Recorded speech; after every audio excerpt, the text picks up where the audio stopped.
Quiero también dar gracias, llamar la atención a algo bonito en el caso de Santiago.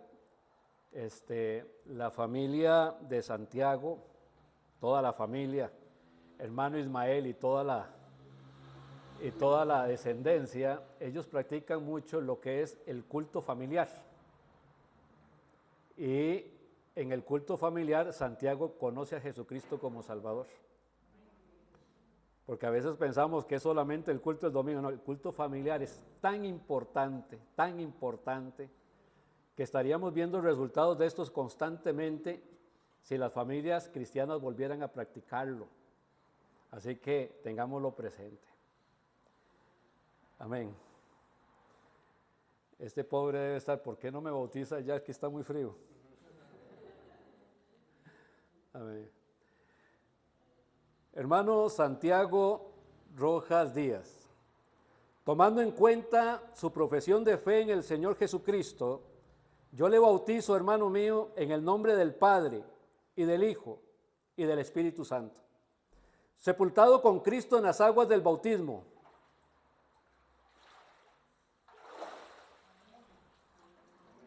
levantado para andar en vida nueva.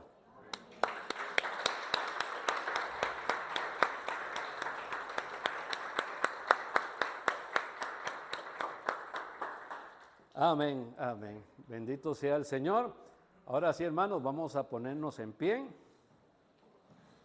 Vamos a hacer una oración que a veces lo tengo presente y cuando llega este momento se me olvida. Dios es bueno con nosotros. Desayunamos, almorzamos, cenamos, tomamos café y hacemos muchas cosas en el día, cada día de nuestra vida porque Dios nos bendice, ¿verdad? Ahora vamos a tener un refrigerio, compartamos el refrigerio y seamos felices, pero aprovechemos este tiempo para recordar la fidelidad de Dios, la bondad de Dios con nosotros cada día en nuestro hogar y démosle gracias. Démosle gracias. Amado Padre, en el nombre de tu Hijo Jesús, tú eres tan bueno con nosotros que abres ventanas del cielo y nos das bendición que sobreabunda y nos provees, Señor, nos suples cada día, Padre, el techo, el abrigo y el alimento para nosotros, para nuestros hijos, para nuestros nietos, porque así te ha placido, Padre. Gracias, gracias, gracias. Y ahora, Padre, que nos vamos a tener este tiempo, Padre, de comunión, de ánimo, unos con otros, disfrutando, Padre, del café y los alimentos, te pedimos que tú los bendigas, que sean para bien de nuestro cuerpo y la gloria tuya. Te lo pedimos en el nombre de tu Hijo Jesucristo. Amén y amén. Podemos tomar asiento. Quiero, en primer lugar, agradecer a todos los hermanos que han estado orando por nosotros. No sé, parecía que era una gripe, que era fácil, pero resultó que no fue tan fácil y una semana se hizo 2 y 2 se hicieron 3 y 3 se hicieron 4. Y todavía andamos ahí un poquito afectaditos, pero ya gracias al Señor estamos por acá. No voy a poder subir mucho el tono de la voz porque me da por toser, así que espero no se aburran si suena un poco monótono, pero sí les pido que presten atención. Vamos a abrir nuestras Biblias en Primera de Timoteo capítulo 2 y estamos con el tema de las pastorales. El primer capítulo nos mostraba cómo había gente que se había infiltrado dentro de la iglesia y estaba enseñando doctrinas incorrectas que estaban afectando el buen funcionamiento de la iglesia. Ahora en el capítulo 2 es como para meterse con una lupa para ir profundizando un poquito más sobre lo que debe ser el orden de la iglesia y así impedir que estos falsos maestros, estos enemigos de Cristo, estos anatemas, diría el apóstol Pablo ahí en el libro de Gálatas, tengan oportunidad de destruir la iglesia de Cristo. el capítulo 2 de Primera de Timoteo. Hoy vamos a hacer una introducción del capítulo, pero vamos a leer el capítulo. Dice la palabra del Señor: exhorto ante todo a que se hagan rogativas, oraciones, peticiones y acciones de gracias por todos los hombres, por los reyes y por todos los que están en eminencia, para que vivamos quieta y reposadamente en toda piedad y honestidad. Verso 3. Porque esto es bueno y agradable delante de Dios nuestro Salvador, el cual quiere que todos los hombres sean salvos y vengan al conocimiento de la verdad. Porque hay un solo Dios y un solo mediador entre Dios y los hombres, Jesucristo hombre, el cual se dio a sí mismo en rescate por todos, de lo cual se dio testimonio a su debido tiempo. Para esto yo fui constituido predicador y apóstol. Paréntesis, digo verdad en Cristo, no miento. Cierro paréntesis, y maestro de los gentiles en fe y verdad. Quiero pues que los hombres oren en todo lugar levantando manos santas, sin ira ni contienda. Asimismo que las mujeres se atavíen de ropa decorosa, con pudor y modestia, no con peinado ostentoso, ni oro, ni perlas, ni vestidos costosos, sino con buenas obras, como corresponde a mujeres que profesan piedad. La mujer aprenda en silencio con toda sujeción, porque no permito a la mujer enseñar ni ejercer dominio sobre el hombre, sino estar en silencio. Porque Adán fue formado primero, después Eva, y Adán no fue engañado, sino que la mujer, siendo engañada, incurrió en transgresión. Pero se salvará engendrando hijos, si permaneciere en fe, amor y santificación con modestia. A manera de introducción, como decía un pastor, quiero pedirle disculpas porque el mensaje de esta mañana le puede ofender. El mensaje de esta mañana puede contradecir sus pensamientos y el pensamiento social. Que el mensaje de esta mañana puede ir en contra de todo lo que humanamente se está diciendo y hasta en otros lugares se pueda estar practicando. Pero nos vamos a aplicar a lo que dice la palabra del Señor. Será usted si lo recibe bien o no lo recibe también. Que el Señor haga la obra en el corazón de cada uno. Imperativamente, una congregación de santos, de personas que han recibido a Jesucristo como un Salvador, y su culto, la reunión que tenemos ahorita, tiene que descansar sobre la palabra de Dios. Todo lo que se haga acá tiene que descansar sobre una doctrina bíblica que la refuerce. Si no descansa en la palabra de Dios, entonces no es un culto. Puede ser una reunión de creyentes, pero no es un culto. Yo he estado en la casa de mi hermano Bernal muchas veces. Y en algunas de esas ocasiones nos hemos reunido un grupo de cristianos para ver un partido de fútbol. Y hemos visto el partido, hemos celebrado los goles, nos hemos reído. Pero esa reunión, aunque sea una reunión de cristianos, no era un culto. No cumplía con las normas que las Escrituras establecen para un culto. Así que tenemos que preguntarnos si hoy estoy en una reunión de cristianos o estoy en un culto. Si estoy en un culto, el culto tiene que sustentarse sobre las normas de la palabra de Dios, sobre doctrinas de la palabra de Dios. no sobre pensamientos humanos. Dice la palabra de Dios que ella nos enseña todo.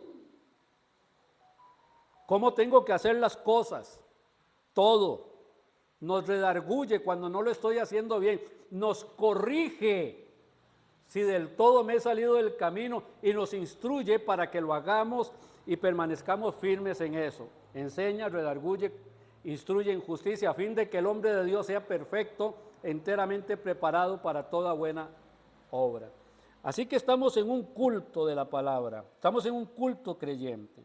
El culto, aunque busca la bendición de todos los que estamos acá, porque todos podemos venir con diferentes circunstancias, todos podemos venir con preguntas al Señor, podemos venir con pruebas, todos podemos venir a hincarnos delante del Señor para poner nuestro corazón y nuestras cargas delante de Él. Aunque el culto busca la bendición de todos los asistentes, el principio primordial del culto es adorar a Dios.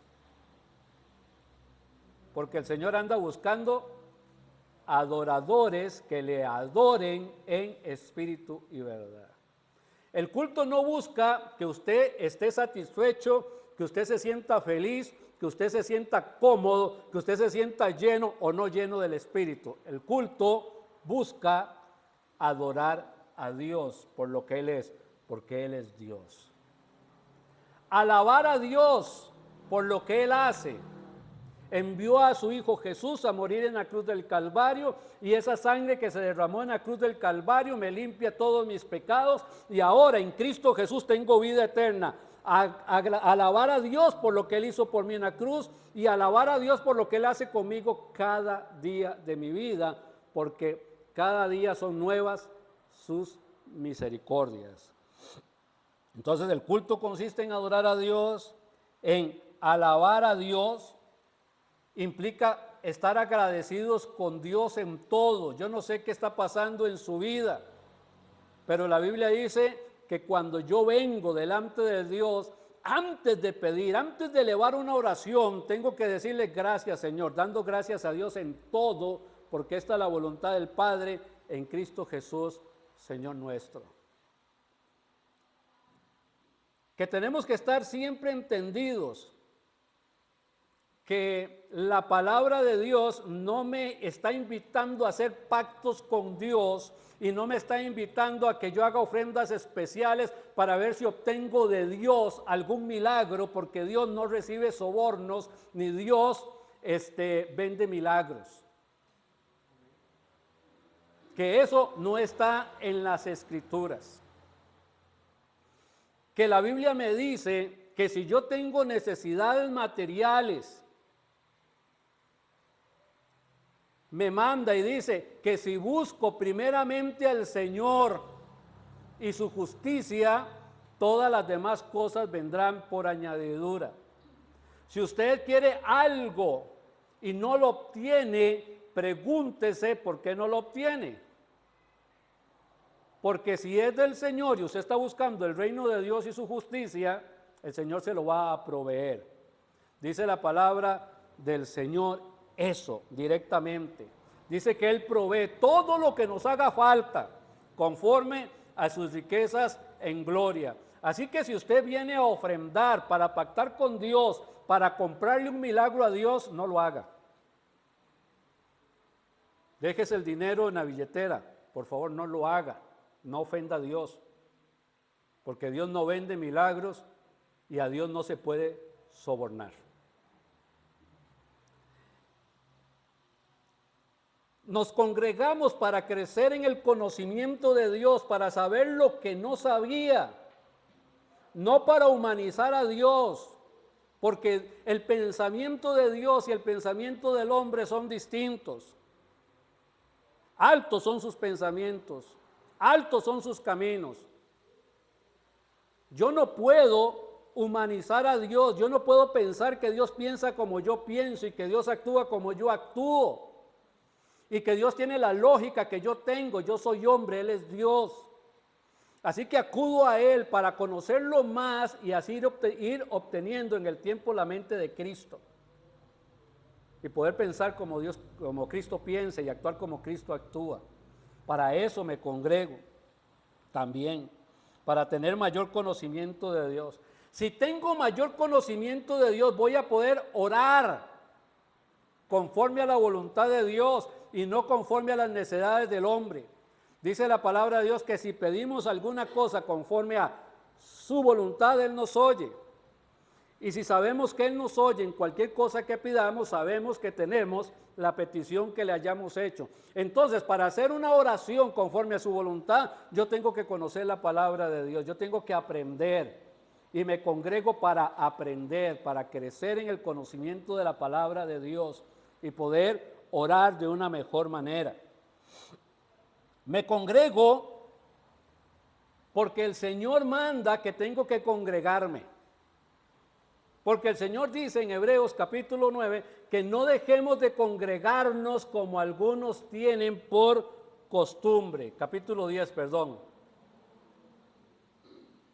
Me congrego porque Dios me lo manda. No es que Dios me invita a venir al culto. Dios me manda que venga al culto. Es mi deber como cristiano, es mi responsabilidad como cristiano. El congregarme no es opcional. El congregarme es una ordenanza que Dios me da, que Dios establece para mi vida. Para poder seguir adelante me congrego, porque al congregarnos, dice la palabra de Dios, que nos vamos a animar unos a otros, nos vamos a fortalecer unos a otros, nos vamos a cuidar unos a otros. Porque no hay llaneros solitarios en el cuerpo de Cristo.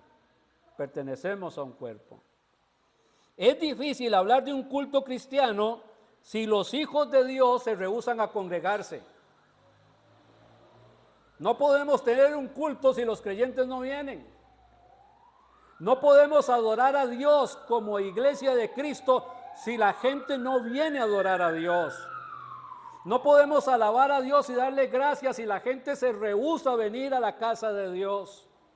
No podemos venir a aprender de la palabra de Dios y ser mejores oradores si las personas siguen determinando no venir a la iglesia por la razón que sea. Para que haya un culto es necesario que el creyente se congregue. Si no, no podría haber un culto.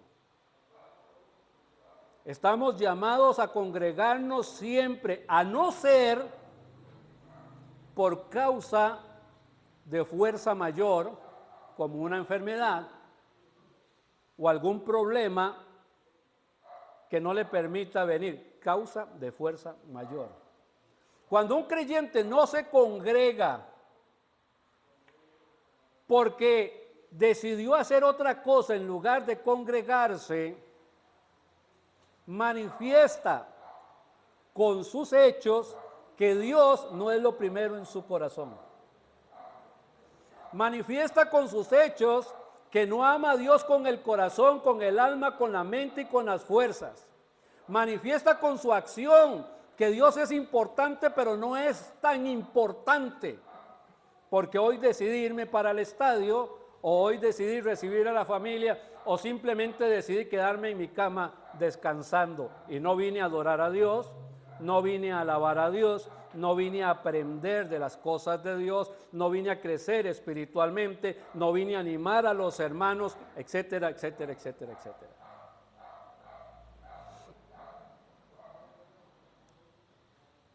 La palabra de Dios, y aún si estamos enfermos, dice la Biblia, ¿está alguno enfermo entre vosotros? No puede venir a la iglesia, está enfermo. Bueno, llame a los ancianos de la iglesia y hagan oración por él. Porque no pudo venir, pero la iglesia puede ir, los ancianos de la iglesia pueden ir. Para hablar de un culto cristiano, implica tácitamente, es decir, aunque nadie lo diga, es lógico, implica tácitamente que todo tipo de filosofía humana, de pensamiento humano, para mejorar una reunión o un culto cristiano va a terminar transformándose en un tropiezo para la iglesia. Es que si hacemos este método o si hacemos este otro método, vamos a traer gente a la iglesia. Bueno, hay que tener cuidado porque me encuentro en la palabra de Dios algunos textos que son muy interesantes. Vamos a ver Judas, la carta de Judas, que solamente tiene un capítulo antes de Apocalipsis, penúltimo libro de la Biblia, la carta de Judas, versos 3 y 4, dice el escritor aquí inspirado por el Espíritu: amados, por la gran solicitud que tenía de escribiros acerca de nuestra común salvación, me ha sido necesario escribiros exhortándoos que contendáis, que luchéis ardientemente por la fe que ha sido una vez dada a los santos, porque algunos hombres han entrado encubiertamente, los que desde antes habían sido destinados para esta condenación, hombres impíos que convierten en libertinaje la gracia de nuestro Dios y niegan a Dios, el único soberano, y a nuestro Señor Jesucristo. Se meten dentro de las iglesias con sabiduría que no es del cielo y hay que contender con ellos. Hay que luchar para que ellos no logren hacer lo que quieren. Además, hermanos, estos cultos que se hacen llenos de carnalidad, y usted puede, no sé, usted puede ver ahí en el internet, está lleno de cultos llenos de carnalidad. ¿Ok? Cosas terribles que hacen en el culto. No estoy hablando de pentecostales. ¿Ok? Tengo hermanos en Cristo pentecostales que, aunque no pensamos igual en alguna que otra cosa, tienen mi respeto, mi cariño, mi amor y todo. No estoy hablando de eso. Estoy hablando de esas reuniones que llaman culto, pero hacen de todo menos que adorar a Dios, donde el desorden es lo que impera. De eso me estoy refiriendo. Estas reuniones que traen en el mundo, vamos a hacer un concierto, y no necesariamente va a ser un concierto cristiano. Mire, voy a invitar a algunos cantantes populares que se han convertido a que vengan y canten sus canciones normales, las del mundo, las que usted conoce, las que todo el mundo corea allá afuera, las que usted escucha en el bus o en una discoteca. Van a venir y van a escuchar a esos cantantes expresar esas canciones mundanas. Y vamos a invitar, porque con nosotros este domingo va a estar el cantante fulano de tal y la cantante sutanita, etcétera. Y entonces va a venir un montón de gente. Y cuando venga ese montón de gente, se va a levantar luego el pastor y les va a predicar el evangelio. Suena, ¿cómo suena? Suena bien, ¿verdad? Suena muy lógico, suena como que podemos avanzar en el reino de los cielos y mucha gente va a escuchar el mensaje. Puede sonar de muchas maneras, hermanos, pero no suena cristiano, ese es el problema. La palabra de Dios dice que no amemos al mundo, eso implica métodos mundanos, ni las cosas que están en el mundo, porque si alguno ama al mundo, el amor del Padre no está en él.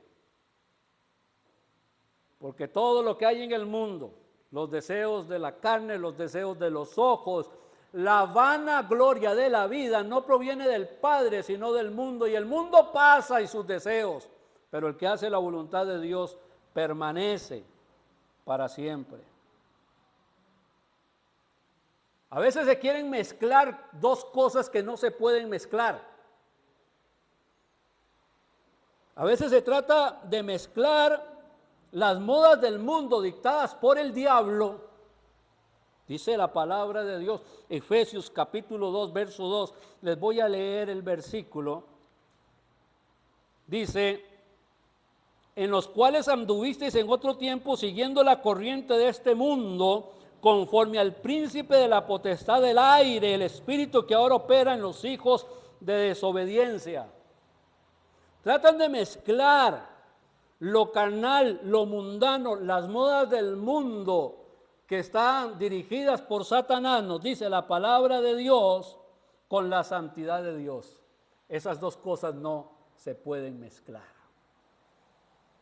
La palabra de Dios dice, sed santos, porque yo soy santo. ¿Sabe qué significa santo? Ser apartado. El Señor nos apartó del mundo, no para que juguemos con el mundo y mucho menos traigamos el mundo a los cultos, porque la gente se va a confundir y la gente va a tropezar.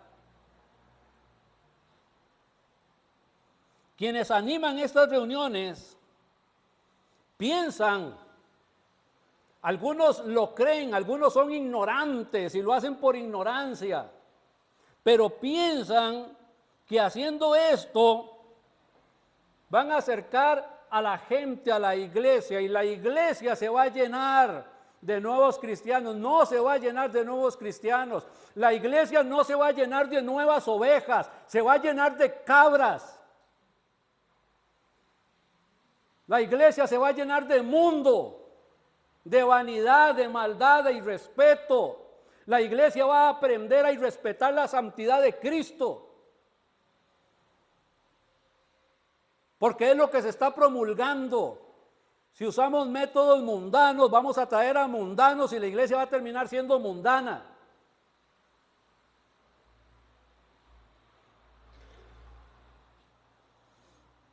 Se nos olvida que dice la palabra de Dios que es Él el que añade los que han de ser salvos, no los métodos humanos, mundanos, que nosotros queramos imponer.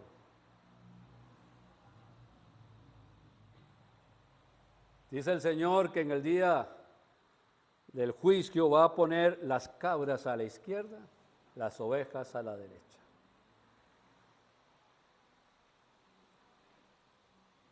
A veces engañamos a la gente, hermanos. Hay gente que cree que es creyente porque repitieron una oración. Qué fácil es hacer que alguien repita una oración. Pero esa gente que repitió una oración sin haber tenido un corazón arrepentido delante de Dios, si se muere se va a ir al infierno. Eso es lo que me enseña la palabra de Dios. Esos que dicen conocer a Dios, dice la palabra de Dios, pero con sus hechos lo niegan, porque cuando están allá en la calle son tan mundanos como el más mundano, son tan mal hablados como el peor, visten tan vulgar como lo peor, disfrutan de contar cosas vulgares como los peores. Y luego vienen a la iglesia y dicen que son creyentes. Lo que haces no me deja oír lo que dices.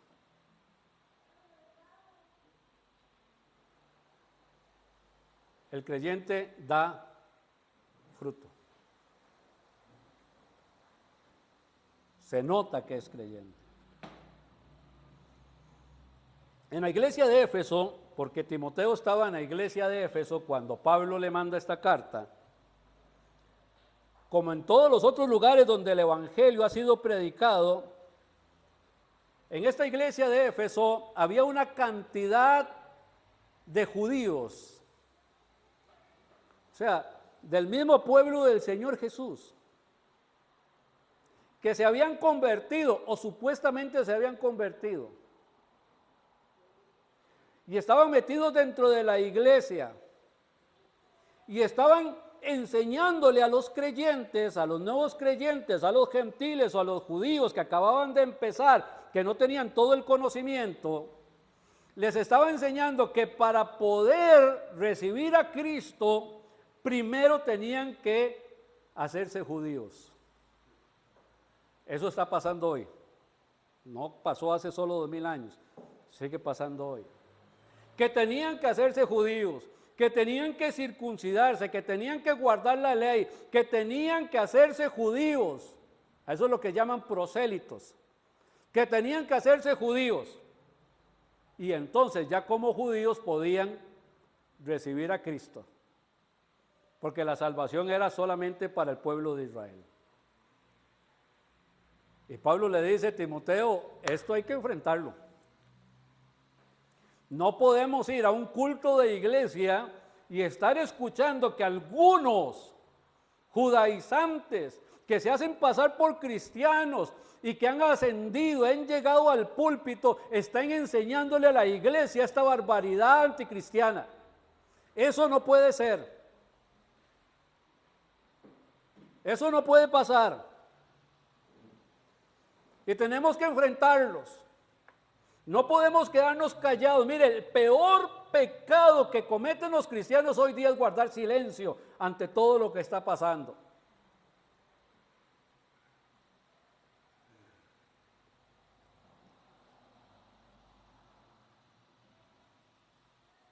Creo que aunque todos lo sabemos, es necesario resaltar que la salvación no es por ser judío, que la salvación es por gracia, por medio de la fe. Esto no de nosotros, es un don de Dios y no por obras para que nadie se gloríe. Que cualquiera que enseña diferente, dice la palabra de Dios, es un anatema o un hijo de maldición, como maldito es el evangelio que está queriendo predicarle a la iglesia.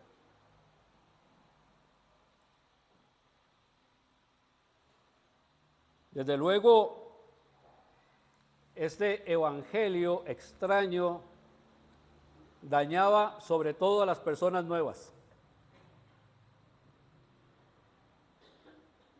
De ahí la importancia, mi hermano, de lo que es un discipulado. Necesitamos el discipulado.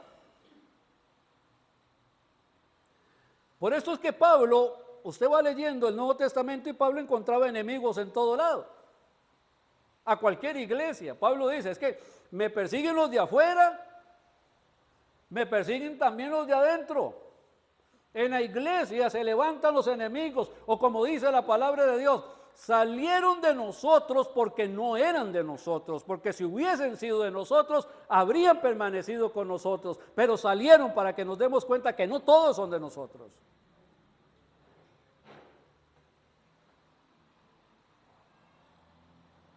Gente que se opone a la Escritura, ¿y sabe por qué? Porque aún no ha conocido a Cristo. Dice ahí en 1 Corintios, porque algunos no han conocido a Dios, para vergüenza vuestra lo digo. Porque se predica mucho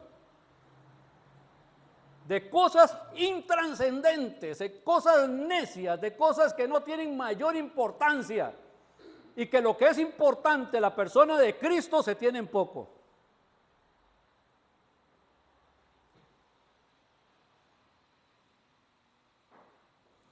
Lo que Timoteo enfrentaba en Éfeso es una gran cruzada.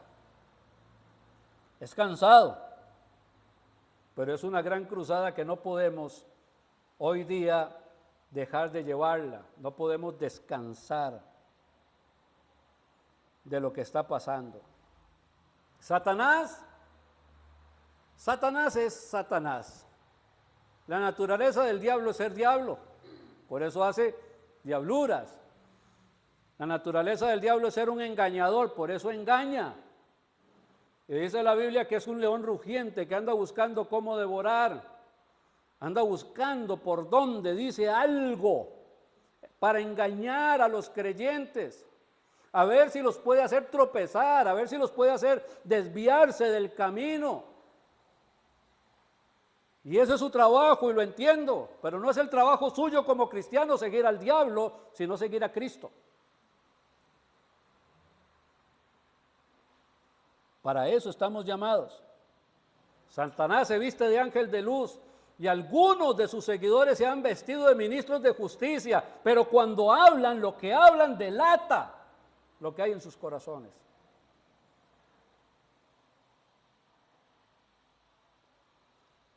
Para Timoteo y los ancianos de la iglesia, los hombres de la iglesia, toda la iglesia debería hacer esto.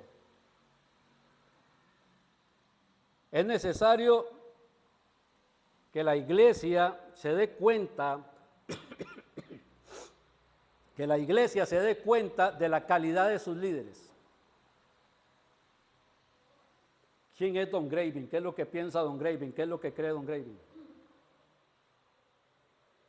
Si es bíblico o no es bíblico. ¿Quién es Don Fernando? ¿Quién es Don Bernal? ¿Quién es Andrés? ¿Quién es Daniel? ¿Quiénes son?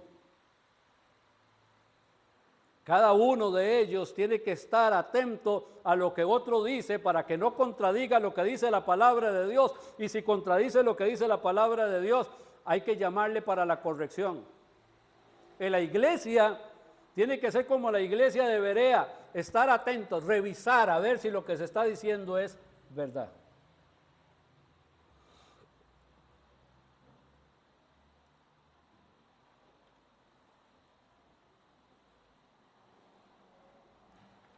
En este capítulo 2 vamos a ver algo que es importante para Pablo. ¿Qué es lo más importante? Voy concluyendo. Lo importante no es invitar a la gente y tratar de sobornarlos diciéndole que si viene a la iglesia, su vida se va a solucionar. Eso no funciona así. Muchas personas se van a convertir, pero sus acciones van a traer consecuencias que no pueden evitar. Porque ya el pecado está hecho. No venimos a la iglesia para que el Señor quite las consecuencias de lo que hicimos. Habrá en algún momento que esto se pueda solucionar y habrán otras cosas que no se podrán solucionar, sino para que la gente sea salva. Que el propósito del evangelio en esencia es que Dios no quiere que ninguno se pierda, sino que todos procedan al arrepentimiento. Y que la persona central en un culto siempre va a ser Cristo y el mensaje de salvación. Si estas cosas no se dan en un culto, no es un culto. Puede ser una reunión de cristianos, pero no es un culto. Debemos de ser celosos, hermanos. Debemos ser celosos.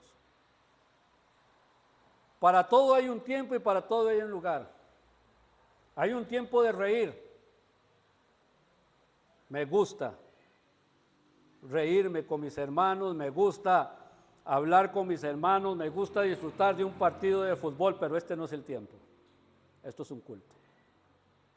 Me gusta ir a un cumpleaños y comer, pero este no es el tiempo, esto es un culto. Me gusta andar con mi esposa de la mano y tal vez escuchamos por allá alguna canción de cuando éramos novios.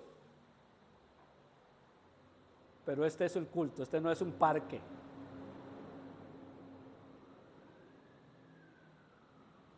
A veces uno entra a la iglesia y ve al novio acostado en una banca, recostado, poniendo su cabeza en las piernas de la novia. Y dice, pero es que no ha empezado el culto. Hoy es una reunión de jóvenes, no es culto. ¿Qué les pasa, señores? Por favor. Ni siquiera deberíamos de entrar en esta conversación.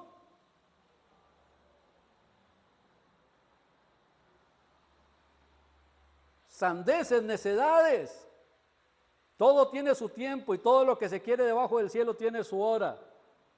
Cuando estoy en un culto, estoy adorando a Dios por lo que Él es, alabándolo por lo que Él hace, bendiciéndolo por su misericordia, por haberme dado salvación, por suplir todo lo que me hace falta conforme a sus riquezas en gloria, para aprender de la palabra de Dios y orar de mejor manera, para poder compartir a Jesucristo a las personas que necesitan salvación, para poderme unir con el pueblo de Dios y animarlo y ser animado. Eso es un culto que descansa sobre las bases de la doctrina de la palabra de Dios. Todo lo demás a esto es necedad. Y está en nosotros, hermanos, hacer las cosas como lo enseña las Escrituras. Amén. Amado Padre, en el nombre de tu Hijo Jesús, gracias por darnos este tiempo. Hoy hemos escuchado tu palabra, hemos tenido un par de lecciones. Rogamos que caigan en buena tierra, que produzcan fruto. Gracias por el bautismo, gracias por la cena, gracias por el compartir de los hermanos. Bendice, Padre, a cada hermano, a cada hermana en su casa, en su hogar, Padre, para esta semana que inicia, que lo haga alabándote, glorificándote y sirviéndote. Pero queremos pedirte que si hay alguien acá, Padre, en el culto, tal vez alguien que nos esté viendo desde su casa, y hoy es día de salvación, Padre, bendice, Padre, esta invitación.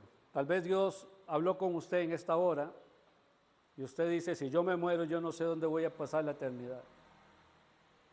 Y el Espíritu Santo le ha convencido de pecado, justicia y juicio. Y hay arrepentimiento en su corazón. El Señor le está invitando para que sea salvo o que sea salva. Los brazos de Cristo están extendidos para abrazarle, para que venga a la salvación que Cristo quiere darle, porque hoy es el día de salvación, hoy es el día de su salvación. Haga de su corazón un altar y dígale ahí en su corazón, Señor, yo he pecado contra ti. Yo hice lo malo, Padre, contra ti. Yo te he ofendido, Señor, pero reconozco que he pecado, que he hecho lo malo, me siento mal, estoy arrepentido. Ahora entiendo que Cristo murió en la cruz por mis pecados y que esa sangre derramada me limpia de todo pecado. En este momento recibo a Jesucristo en mi corazón para que sea el Salvador y el Señor de mi vida. En Cristo Jesús. Gracias, Padre. Amén y amén.